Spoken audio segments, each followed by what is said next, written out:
नमस्कार, आप देख रहे हैं हमारा ये खास कार्यक्रम जिसमें आज हम चर्चा करेंगे बिहार चुनाव की। बिहार चुनाव के लिए प्रचार ज़ोर शोर से जारी है। 3 चरणों में चुनाव होना है। पहले चरण की वोटिंग 28 अक्टूबर को है, फिर 3 नवंबर और 7 नवंबर। 10 नवंबर को वोटों की गिनती होगी और तब हमें पता चलेगा कि बिहार में इस बार कौन राज करेगा। पार्टियां लोगों के बीच जा रही हैं और वोटरों से वादे कर रही हैं। इसी क्रम में आज महागठबंधन, जिसमें कांग्रेस, आरजेडी, सारी लेफ्ट पार्टियां शामिल हैं और अन्य दल शामिल हैं, उन्होंने इस चुनाव के लिए अपना घोषणा पत्र या जिसे कहें कि संकल्प पत्र आज पटना में जारी कर दिया। इस संकल्प पत्र में क्या वादे किए गए हैं, क्या कुछ कहा गया है, विपक्ष को कैसे निशाना बनाया, विपक्ष नहीं कहें बल्कि सत्तारूढ़ दल को कैसे निशाना बनाया गया है, इस पर हम चर्चा करेंगे। हमारे साथ हैं हमारे राजनीतिक संपादक सैयद खुर्रम रज़ा साहब। खुर्रम रज़ा साहब, आपका स्वागत है। मैं मोटा मोटी बता देता हूँ कि जो घोषणा पत्र जारी किया गया है वो बहुत लंबा चौड़ा नहीं है।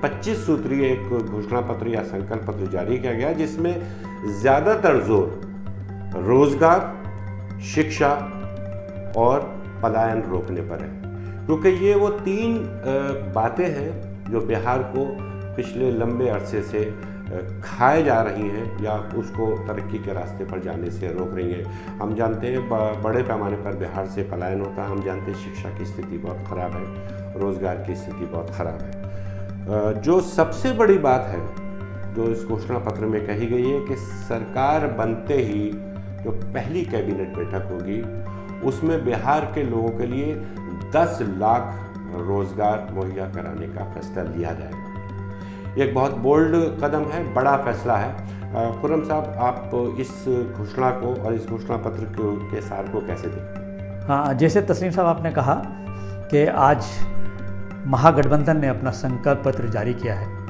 और किसी भी ओपोजिशन पार्टी के लिए संकल्प पत्र या घोषणा पत्र बहुत ही इम्पोर्टेंट होता है, बहुत ही मायने रखता है। सत्तारूढ़ पार्टी के लिए इसकी इतनी ज़्यादा अहमियत नहीं होती क्योंकि वो अपने कामों के आधार पर लोगों के पास जाते हैं। इसमें जो आपने बताया कि पहले ही उन्होंने कैबिनेट मीटिंग में ये वादा किया है कि पहली कैबिनेट मीटिंग में 10 लाख नौकरियां दी जाएंगी। ये बहुत बड़ा ऐलान है, बहुत बड़ा संकल्प है। अगर इस पे अमल किया जाता है तो ये बहुत राहत की बात होगी। और जैसा हमें लग रहा है, जिस तरह के माहौल से है कि बदलाव आ रहा है और बिहार के लोग बदलाव की तरफ बढ़ रहे हैं, उस बदलाव की वजह से अगर ये सब चीज़ें जिस तरह के वादे किए गए हैं, किसानों के कर्जा माफ़ करने की बात कही गई है, ये सारे वो वादे हैं जिनसे बिहार के लोगों को इन चुनाव में बड़ी राहत मिलने वाली है। ये वो वादे हैं जिनसे बिहार के लोगों को इस चुनाव के बाद बड़ी राहत मिलने वाली है।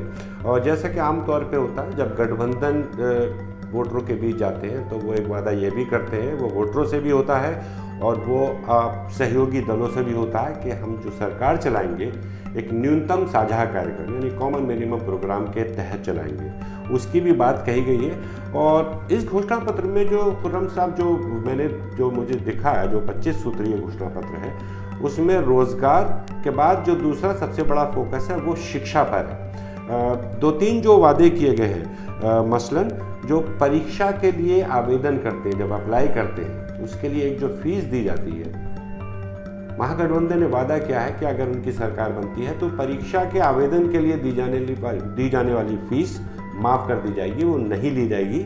दूसरा, परीक्षा केंद्र तक जाने के लिए जो किराया लगता है अभ्यर्थियों का, छात्रों का, स्टूडेंट्स का, वो सरकार उठाएगी, वो उनको देगी। एक और जो महत्वपूर्ण वादा है जो बिहार में काफ़ी रहा है कि एक समान पद पर समान वेतन नहीं मिलता है शिक्षा के क्षेत्र में, तो वो वादा किया गया है कि शिक्षकों के लिए समान काम समान वेतन की बात की गई है। ये जो शिक्षा और रोजगार पर जो फोकस है, ये एक उम्मीद जगाता है कि शायद ये वोटरों को उनकी तरफ, महागठबंधन की तरफ आने के लिए प्रेरित करेगा। क्योंकि शिक्षा में भले ही बहुत सारी बातें हो रही हों, लेकिन ज़मीनी स्तर पर बिहार में शिक्षा को लेकर कुछ नहीं हुआ। आप ये जो शिक्षा क्षेत्र में किए गए वादे हैं, इनको आप कैसे देखते हैं?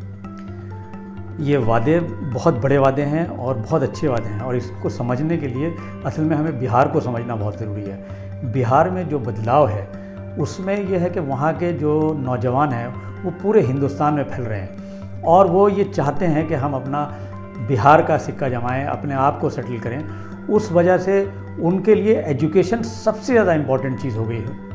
उस एजुकेशन में अगर कोई सहायता सरकार दे सकती है तो वो यही दे सकती है कि उनकी फ़ीस माफ़ कर दे, उनको जाने का किराया माफ़ कर दे, और साथ में जिन लोगों को जॉब सरकार दे उनको जो कॉन्ट्रैक्ट बेसिस पे दिया जाता है उनकी सैलरीज कम होती है, जो परमानेंट होते हैं उनकी सैलरी अलग होती है। तो समान वेतन और समान नौकरी के आधार पर जिस तरह के ऐलान किए गए ये बहुत बड़े ऐलानात हैं।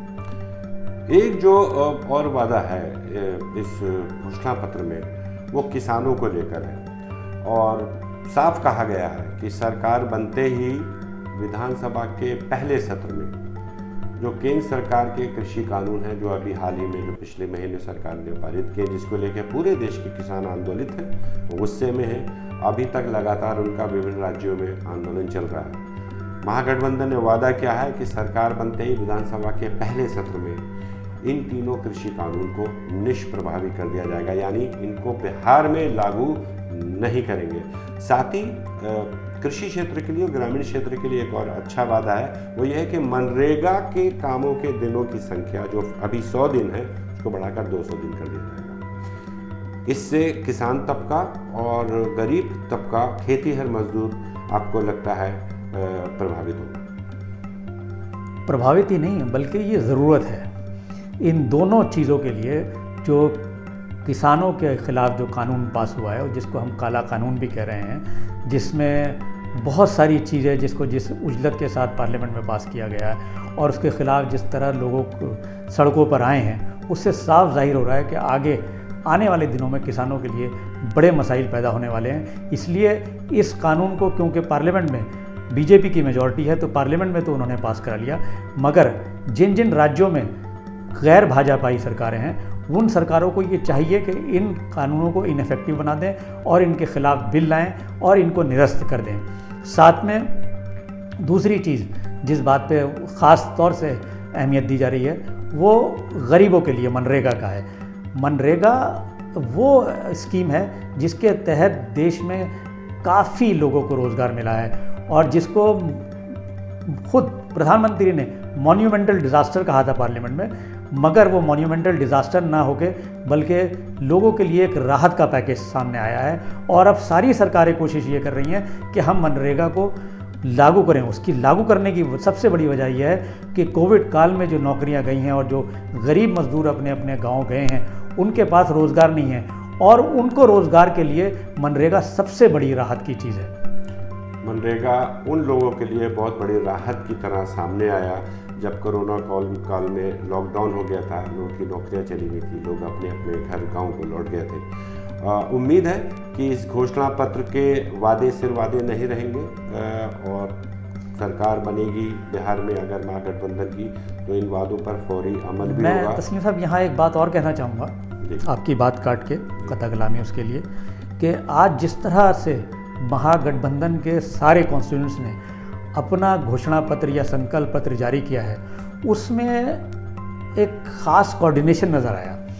जैसे तेजस्वी यादव ने कुछ ख़ास चीज़ों को, नौकरियों को, शिक्षा को और कृषि उनको अपना मुद्दा बनाया, वहीं कांग्रेस ने खुददारी को और बीजेपी को टारगेट करा कि ये साजिश करने वाले हैं। इसी तरह सीपीआई एमएलए यानी कि माले के लोगों जो हैं शशि यादव, उन्होंने ख़ास तौर से औरतों के सम्मान की बात करी और मुजफ्फरपुर शेल्टर होम का उन्होंने जिक्र किया।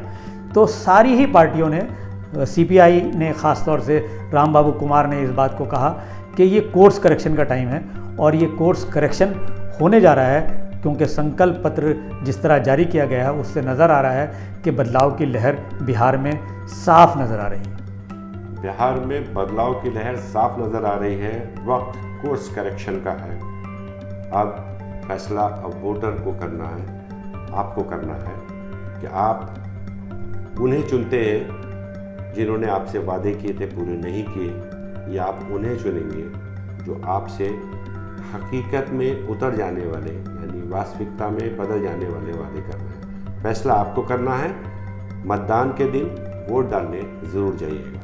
हम बिहार के बारे में, बिहार चुनाव को लेकर, बिहार के राजनीति के बारे में और भी चर्चा करेंगे। फिलहाल इस पेशकश में इतना ही। नमस्कार। खुर्रम साहब, आपका बहुत बहुत शुक्रिया।